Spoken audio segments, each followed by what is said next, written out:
Hey, what's up everybody? Hammerheart Metal Reviews here once again. It is that time of the month, my favorite videos to do. Time to talk about my favorite albums that were released this past month, September 2023.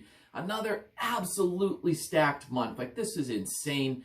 Usually when I do these lists, I try to do about 10 or 15 albums, depending how many have stood out to me. Last month was absolutely stacked, and I think I had like 20 on there, and I got another 20 for you this month. Just ridiculous, but there's this many albums that I thought were worth mentioning, and even some big name ones that didn't quite make my list, but that doesn't mean I didn't enjoy them. These are just the 20 that stood out the most. I mean, I don't want to have a top 25 or 30 here. Even 20 is ridiculous for 1 month.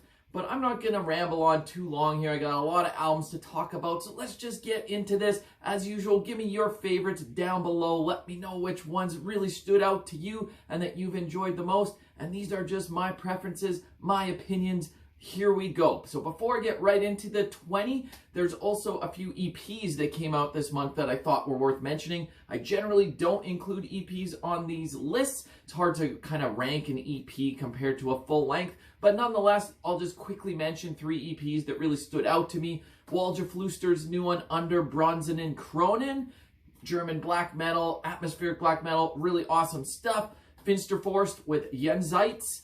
Another band from Germany, this on the more like epic, pagan, folky metal kind of thing. And then Wolves in the Throne Room with Crypts of Ancestral Knowledge. US black metal legends back with a new EP to kick off their tour. All worthy of being checked out, and go listen to them. And now let's get into my actual full-length list, 20 albums. Okay, cracking the list in 20th, I'm going with Woe and their new album, Legacies of Frailty. So this is some US black metal. Really great compositions throughout this album. I will say the one thing holding it back, at least to me, is the vocals are not my favorite for the style. It doesn't have that typical like black metal rasp. It's a little bit lower register, and it maybe leaves a little bit to be desired, but I don't want it to sound too negative. This is still a very good album. I really enjoyed their previous album, and this one's very enjoyable as well. Definitely go check it out. Sticking with black metal, up next in 19th, we're going with Transcending Rites with the new album Trinity and Ecstasy. So this is a very lengthy compositions here, 2 tracks clocking in at over 40 minutes. This is a collaborative project between Deha and Brouillard. I was a huge fan of their last album, which was from just last year. They're really prolific here with putting out releases. I think this is their 3rd full length in 3 years. This is raw atmospheric black metal. On my first few listens, I don't know if it's standing out as much as the previous album, but I just haven't spent enough time with this yet. This is the kind of atmospheric black metal that you really need to sit down and spend time with and really fully engross yourself with. So as I do spend more time with this, I could easily see it rising. Great vocals, great riffs, just swirling, suffocating atmosphere. Awesome stuff in a 19th. Up next, let's switch it up with some death metal in 18th with Disguised Malignance and their debut full-length, Entering the Gateways.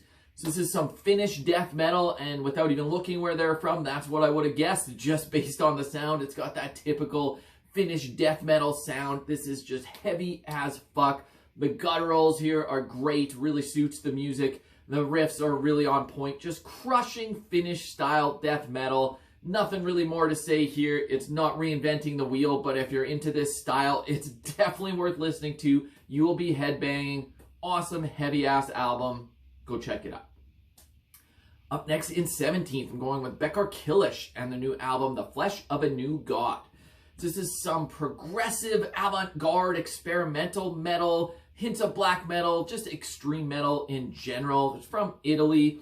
It started out as like a one-man project. I think still the one dude wrote all the songs, but he brought in some other musicians this time around to really develop the sound overall. I really enjoyed the debut full length, which I think was just from last year, and this one takes it even further, more progressive.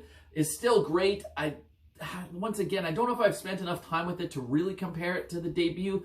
When you've only listened to albums over the course of a couple weeks, it's hard to really digest everything. But if you like your black metal and just your extreme metal out there a little bit more on the experimental progressive side, definitely an album you should go check out. Really interesting, engaging stuff. Up next in 16th, I'm going with Shining and their self-titled album.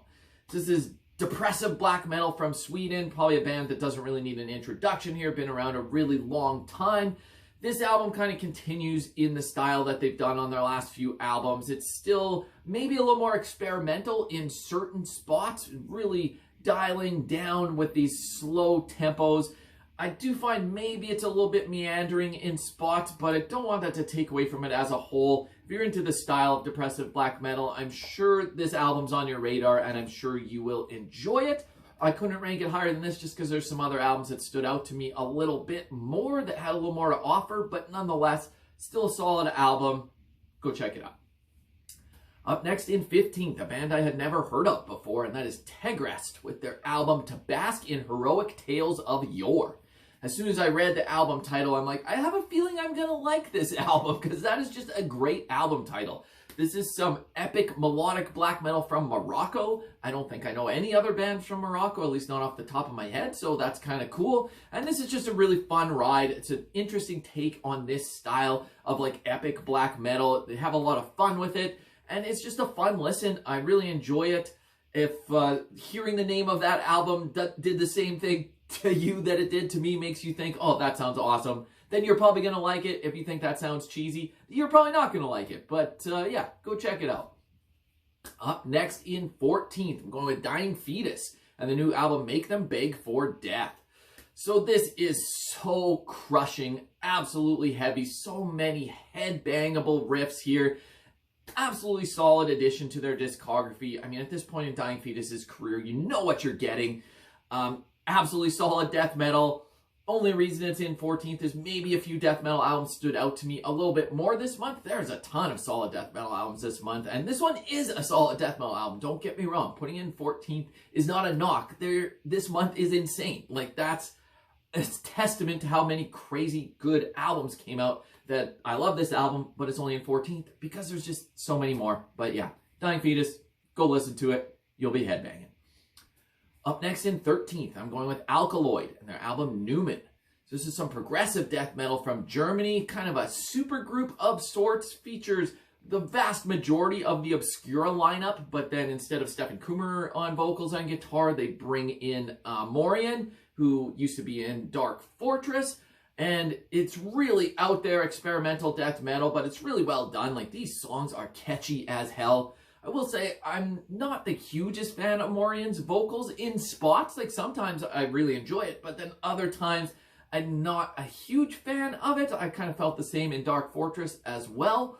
But these songs will just stick in your head, and there's such technical guitar playing here. And like Christian Wenzer's guitar playing in his solos, next level. Like, the musicianship here is just crazy. If you're into this kind of progressive death metal, this is going to be a home run for you. You're going to enjoy the shit out of this album, so go check it out. All right, up next, let's switch it up completely with Kerrigan and their album Bloodmoon. So this is some traditional heavy metal from Germany. This is just straight ahead classic heavy metal. It's catchy, it's full of infectious harmonies and melodies, and the vocalist does a pretty good job here. Sometimes with these traditional heavy metal albums and these newer bands, really a lot hinges on the vocalist, whether I'm going to be into the band or not, but he does a very good job here. All in all, not much more to say, just super catchy traditional heavy metal. If you're into that style, strongly suggest you go check this out. It will stick in your head, and it's just a lot of fun. Up next in 11th, I'm going with Marduk and their new album Memento Mori. So this is just in-your-face style, Marduk style black metal. Of course, the legends from Sweden, been around forever. Some of their albums better than others for sure. This, in my opinion, is one of the best things they've done in quite a while. I'm not going to say it's up there with their best ever, but this is pummeling, punishing black metal. Awesome stuff, blast beats throughout, great riffs and great vocals as usual. Could be even higher, maybe this will rise even higher in time. It's a solid album. Once again, putting this in 11th isn't a knock. There's just a few albums that stood out to me a little bit more, but this is a great album. Just missed out on my top 10.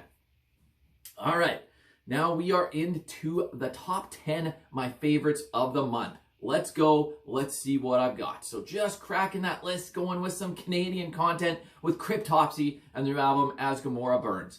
So, of course, a band that needs no introduction. Brutal, technical death metal legends.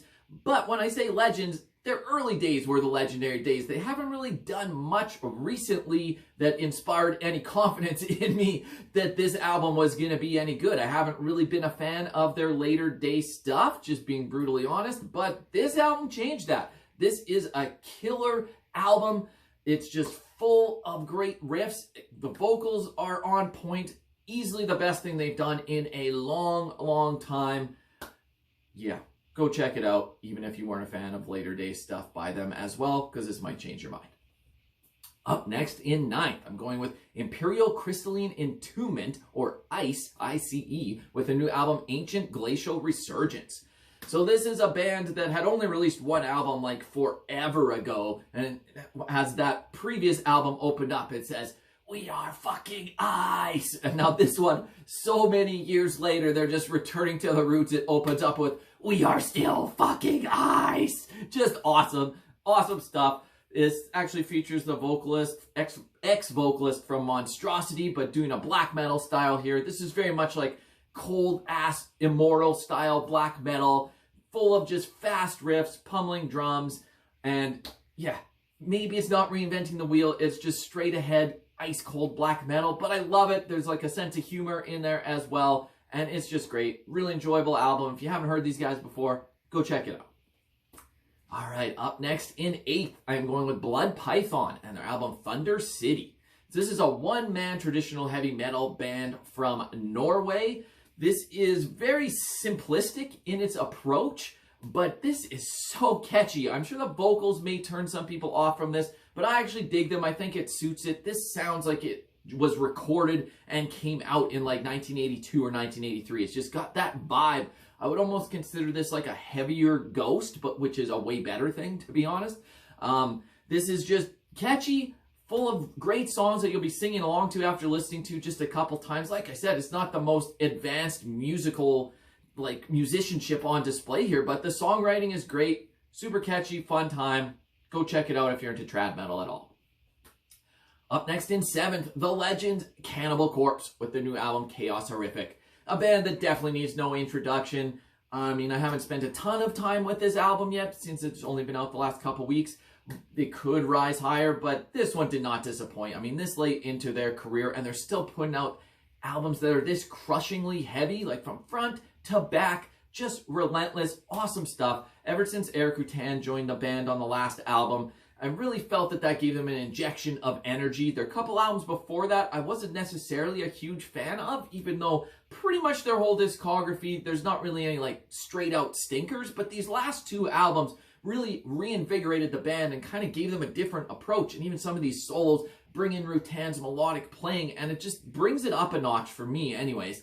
And yeah, Corpse Grinder sounds great still at this age. Maybe he's not doing as many high-pitched, crazy vocals as he used to, which is somewhat disappointing. I would love to hear those again. There's a couple in spots here, but nonetheless, all in all, solid goddamn death metal album in 7th place. Up next in 6th, I'm going with Uada and their new album Crepuscule Natura. So if you haven't heard this band before, this is now their 4th album. This is some melodic black metal from the USA, very much in like the Dissection vein.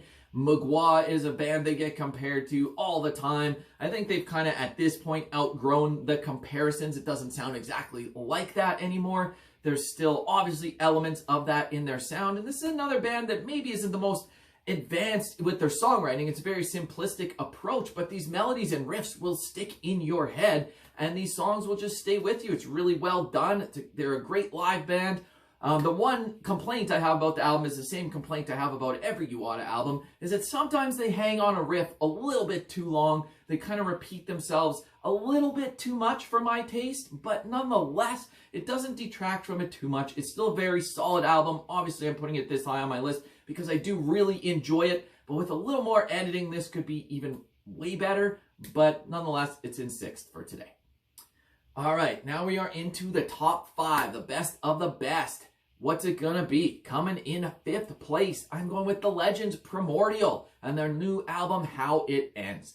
So there's been teasers that this might be their swan song. This might be the final album they ever do. I've been a fan of this band for quite a long time. really have a unique blend of styles here, bringing in like traditional heavy metal with epic heavy metal, with doom, with Celtic folk elements and black metal elements, all mashed together to make something that's just uniquely Primordial. No other band sounds like this, and I don't know any other bands from Ireland that really just bring in their heritage as much as Primordial does.